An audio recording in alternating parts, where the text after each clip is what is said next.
मैनपुरी से सपा के राष्ट्रीय अध्यक्ष अखिलेश यादव का बयान। नेताजी मुलायम सिंह यादव द्वारा चीन से खतरे को लेकर लगातार सवाल उठाने के सवाल व लोकसभा में इस पर चर्चा न होने के सवाल पर अखिलेश यादव बोले कि चीन से हमेशा आपको खतरा रहेगा।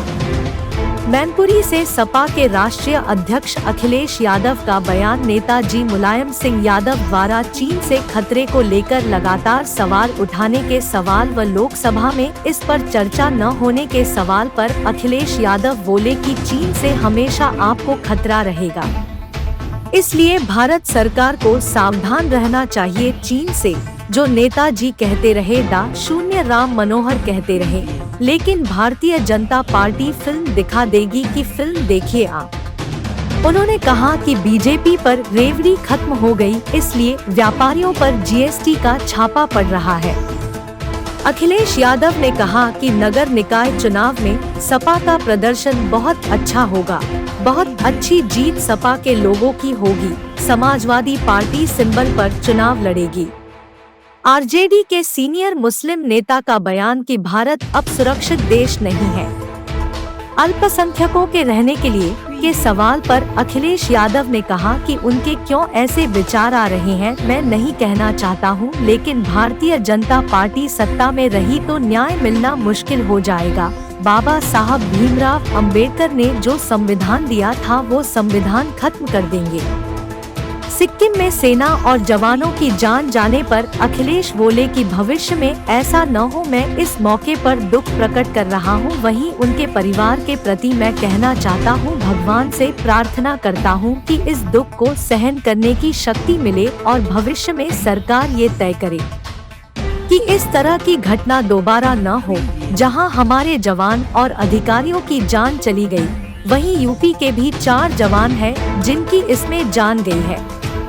किस तरह से एक जगह से दूसरी जगह जा सके उसकी व्यवस्था इंतजाम सरकार को करना चाहिए। हमारे फौज के लोग काफी जोखिम उठाकर के देश की सेवा कर रहे हैं। को फेल कर दिया मैनपुरी मॉडल ने। राहुल गांधी यात्रा कर रहे हैं और केवल वोट के मामले में नहीं, विकास के मामले में भी। देखिए, सैनिक स्कूल यहाँ आया, इन्होंने बजट रोक दिया। इंजीनियर स्कूल यहाँ आया, उसका बजट रोक दिया। मेडिकल कॉलेज यहाँ, उसका बजट रोक दिया। सड़कों का बजट रोक दिया, बिजली का बजट रोक दिया। ये सरकार किसी भी तरीके से विकास नहीं चाहती। विकास की बात कोविड लग किया जाएगा नहीं जी। क्या है कि सुनिए, मास्क आपको पहले पहनाया जाएगा। मास्क इसके लिए पहनाया जा रहा है जिससे आप बोले नहीं कुछ। और सर, राहुल गांधी पद यात्रा कर रहे हैं और उसको लेकर ये क्या कोविड को तैयारी की जा रही है क्या? ये केवल कांग्रेस पार्टी के लिए नहीं है। जब कोविड आएगा तो सबको मानना पड़ेगा और सरकार चाहेगी कि कोई बोले ही नहीं। सरकार ये चाहती केवल सरकार बोले और सब चुप रहे, इसलिए आपको बहुत जल्दी मास्क लगाना पड़ेगा। तो क्या कोविड वास्तव में नहीं है? कम से कम छोटा सा झुंड है हमारा, उसकी सुरक्षा बहुत बड़ी सोसाइटी नहीं होती है। इतना बड़ा शहर है और पूरे शहर में कोई जगह नहीं मिलती है, केवल हमारा पेट्रोल कंपाउंड मिलता है। और चाहता हूँ कि इन्वेस्टमेंट आए, और अगर इन्वेस्टमेंट आए तो भाई मैनपुरी क्यों अधूरा रहे। अगर 10 लाख करोड़ का इन्वेस्टमेंट आ रहा है तो मैं तो सरकार से कहूँगा कि 50,000 यहाँ मिल जाना मैनपुरी। जो सहयोग चाहोगे वो सहयोग हम करेंगे। कोविड आ रहा है, सरकार ने गाइडलाइन जारी कर दी, कोविड की जांच कराओ। कैसे चुप रहो यार, बोल रहे हैं। तो हम लोगों को तो बहुत ही परेशानी का भैया सामना करना पड़ता है। जैसे क्रिसमस पे खेल कूद होता है तो यहाँ जो चेयरमैन है उनका लड़का आता है, बदतमीजी देता है। वो तो कहिए हम इतना एक्टिव है जो सामना करते हैं सबके साथ मिलकर। पुलिस वगैरह का इंतजाम है कि तुम लोग। आज की जो खूबसूरती है वो यही है कि हम सब मिलकर रहते हैं, धर्म और जाति, यही हमारी खूबसूरती है। उसी ताने वाने को ये लोग तोड़ना चाहते हैं। झगड़ा लग जाए कहाँ कर रहे हैं और झगड़े से लाभ हमेशा बीजेपी उठाता है। हमेशा जब झगड़ा होगा बीजेपी लाभ उठाएगी और बीजेपी झगड़ा चाहती है। समाज में शांति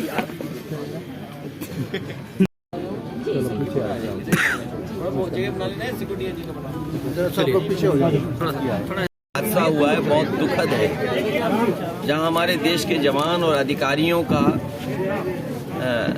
जान गई है।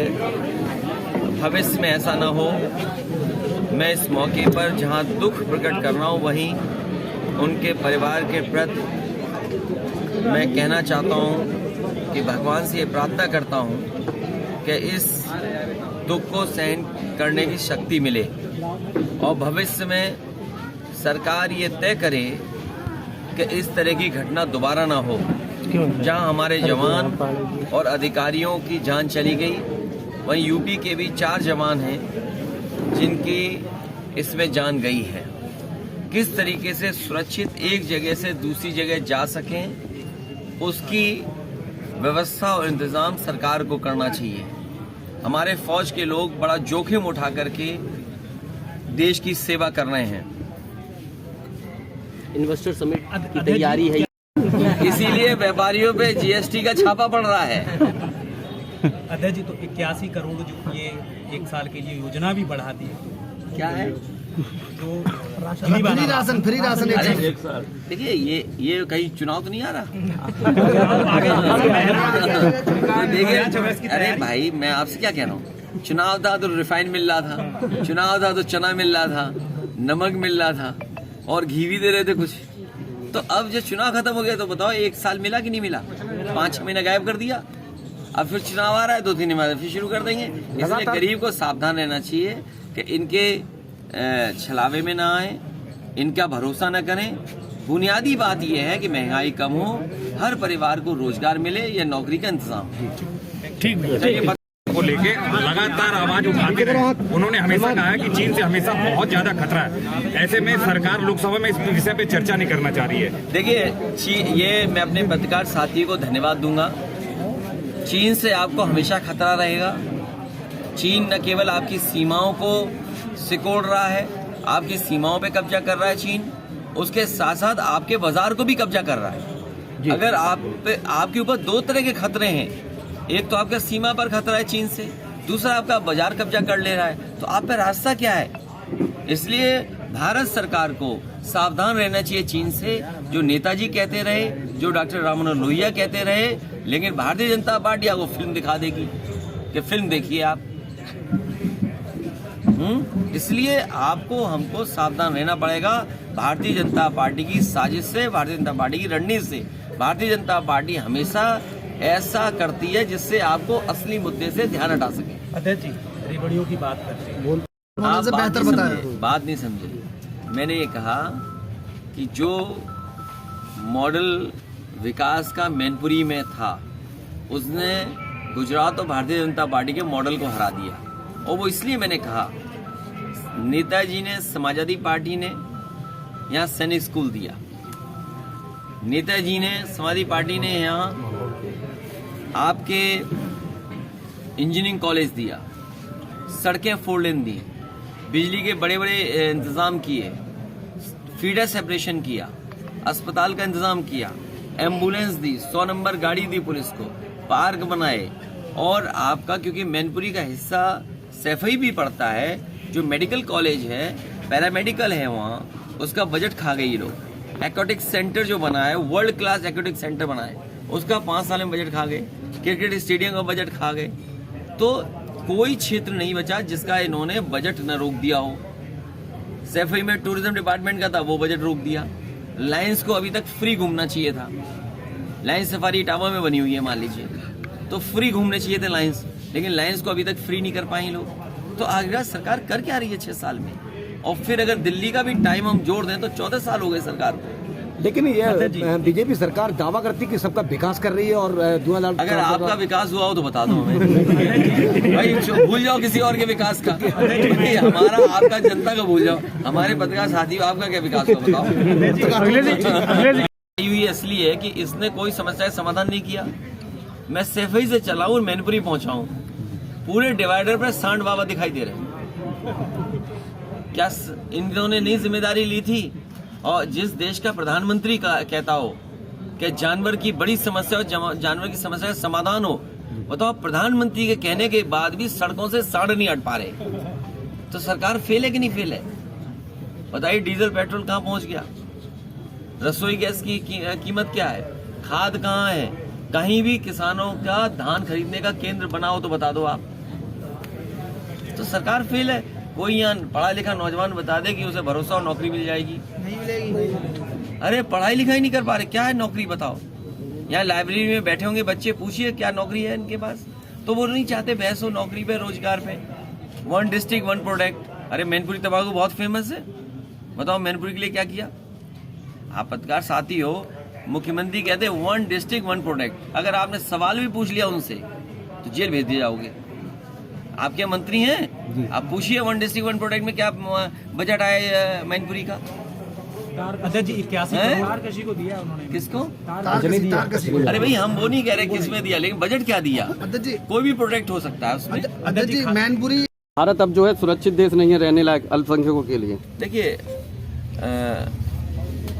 उनके क्यों ऐसे विचार आ रहे मैं नहीं कहना चाहता हूँ, लेकिन भारतीय जनता पार्टी सत्ता में रही तो न्याय मिलना मुश्किल हो जाएगा।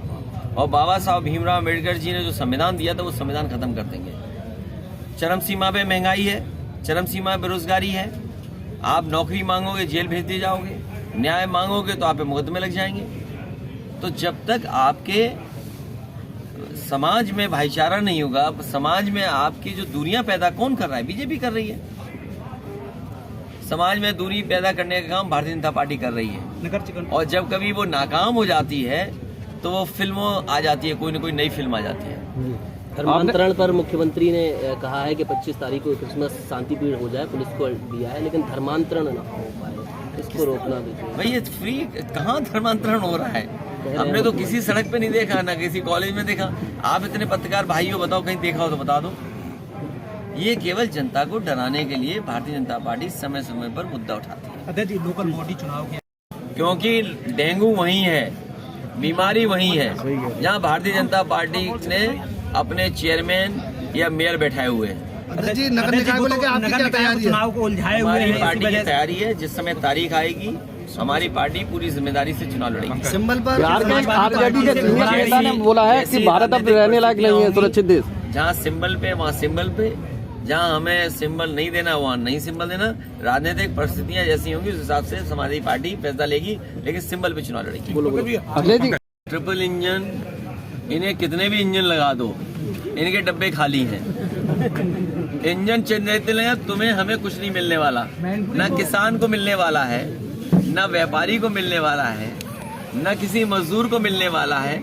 और पत्रकार साथियों में कह रहा हूँ आपसे, अगर आपने सच्ची खबर दिखाई तो तुम्हें मुकदमे दर्ज मिलेंगे।